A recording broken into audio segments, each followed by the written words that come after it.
दो नींबू लेना है महाराज। क्या लेना है? दो नींबू। दोनों में कोई दाग धब्बा नहीं होना चाहिए, कोई काला टीका नहीं होना चाहिए, कोई खोट नहीं होना चाहिए, अच्छा यूं चमकता लाल पका हुआ होना चाहिए, हरा नहीं होना चाहिए। आज शाम को बनारस के मार्केटों में नींबू की बड़ी तेजी तेजी आएगी। तेजी तेजी आएगी जी भगवान। क्यों? नींबू वो चावल तो है नहीं कि बोरे बोरे सब जगह मिले। ये तो नींबू है, आदमी 50 रखेगा 25 रखेगा। अब जा जाके सब नींबू टटोले बाजार में, अच्छा है टटोलो, लेकिन नींबू लेके क्या करे महाराज? दो नींबू लेना। क्या लेना? दो नींबू। उसके बाद कोई भी एक न्यूज़पेपर साथ में रखना। क्या रखना? न्यूज़पेपर। एक बड़ा न्यूज़पेपर को 4 फोल्ड 5 फोल्ड 6 फोल्ड करके कर्चिफ जितना रख लेना साथ में। नाना नहीं है। सुबह में 9 से शुरू करके 8:58 को राहु काल शुरू हो रहा है। क्या काल शुरू हो रहा है? बनारस में शनि ही राहु के अधिष्ठित ग्रह हैं। राहु केतु छाया है तो शनि और रवि के कंट्रोल में है ये। इसलिए शनिवार को कल सुबह में आपको, सुबह में जैसे ही पूर्व में 9 बजे सूरज ऊपर आ रहा है, जहां भी ठहरे हो उसमें टेरेस हो, जहां से छाया पड़ सकता हो ऐसी जगह छाया पड़नी चाहिए। क्या पड़नी चाहिए? उस जगह में खड़े हो जाएं, छाया पड़नी चाहिए। कल सुबह 9 बजे आप पश्चिम मुखी खड़ोगे, पश्चिम मुखी, तो पूरब के सूरज की छाया आप पर अच्छे से पड़ेगी। वेस्ट फेसिंग खड़ना चाहिए। और उस छाया में ये एक नींबू रख देना महाराज। कितना? यानी आप राहु के चरण में नींबू रख रहे हो, छाया नहीं है। वो क्या है? आपके शरीर का राहु आपके छाया में। मैंने कल बोला ना कि शनि पैरों में है, शुक्र हथेलियों में है, सूर्य आंखों में मुखमंडल में है, चंद्र इधर है। आपको कल बताया सब बात। तो फिर राहु केतु छाया में है महाराज। आपके छाया में ही राहु केतु है। जो कभी छाया में ही नहीं जाते, कभी यानी धूप में नहीं जाते, कभी धूप में थोड़ा भी टहलते नहीं है, उनको देखना ज्यादा विक्षिप्त रहते हैं, बहुत मन गड़बड़ाता है उनका। ये देखो मजदूर लोग पूरे दिन धूप में काम करते हैं, भले कमाते 500 रुपया रोज के होंगे, लेकिन मस्ती उनकी भारी है, क्योंकि वो छाया मिलती है तो राहु केतु का बल मिलता है उनको। और बड़ा अरबोपति, बहुत बड़ा सेठ, एसी रूम में बैठा, कभी बाहर नहीं निकले, डिप्रेशन की गोलियां गिटे महाराज, घड़ी घड़ी नींद की गोली गिटे सेठ साहब। और मजदूर खाते ही सब हजम हो जाता है, भरपूर कहा के वो डकार भी लेता, इसको हजम नहीं होवे हाजमोला लेना पड़े महाराज।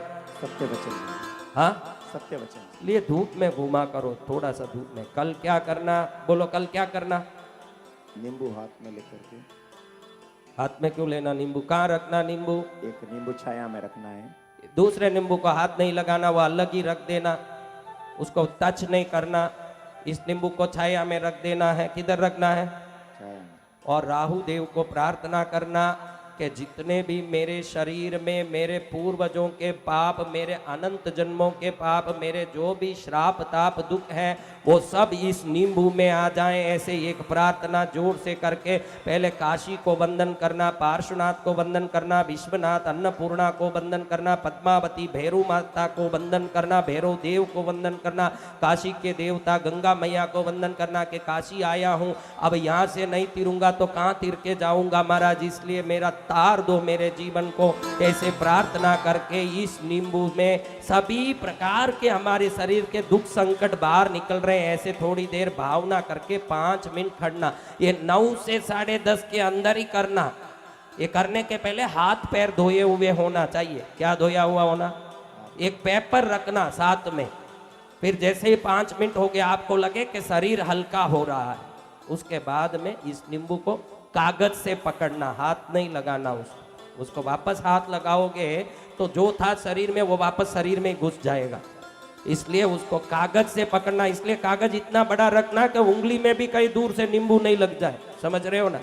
इसको अच्छे से पकड़ करके किसी भी वृक्ष के कोने में, किसी पानी में कहीं दो, जहां डालने से सरकारी नियम का भी उल्लंघन नहीं हो और हमारा भी काम सिद्ध हो, ऐसे जगह उसको डाल के फिर नहा धो के चौथे दिन मंडप में आना है महाराज। यानी पहले तो क्लीनिंग हो गया है। क्या हो गया है? क्लीनिंग हो गया।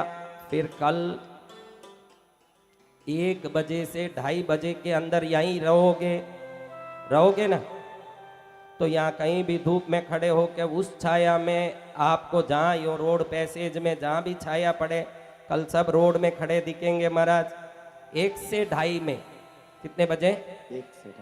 1 से 2:30 बजे में अपनी छाया में ये नींबू रखें। क्या रखें? आकाश मंडल में मेरे पूर्वजों के जो भी पुण्य छुपे हैं, आकाश मंडल में मेरी जो भी समृद्धि सुख का आशीर्वाद छुपा है, केतु देव वो सब मुझे प्रदान करें, ऐसे बोल के वो नींबू उधर छाया में रखें। धीरे धीरे चारों तरफ से सुख समृद्धि शांति उस नींबू में आ रही है, ऐसे भाव करें। और ये नींबू पहला वाला दुख मिटाने वाला हुआ, दूसरा सुख बढ़ाने वाला नींबू हो गया। नींबू इसलिए कि नींबू दुष्ट शक्ति हो शुभ शक्ति हो तुरंत खींच सकती है, इसलिए नींबू। अब दूसरा रखा, उसमें सब शुभ आशीर्वाद आ गया।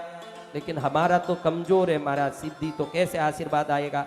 अरे मैं बैठा हूं, जैसे ही वो कर लिया, इधर लाओ उस नींबू को, हाथ में पकड़ो, बचा कुछ आशीर्वाद सिद्धि हम उसमें डाल देंगे। जय जय गुरुदेव।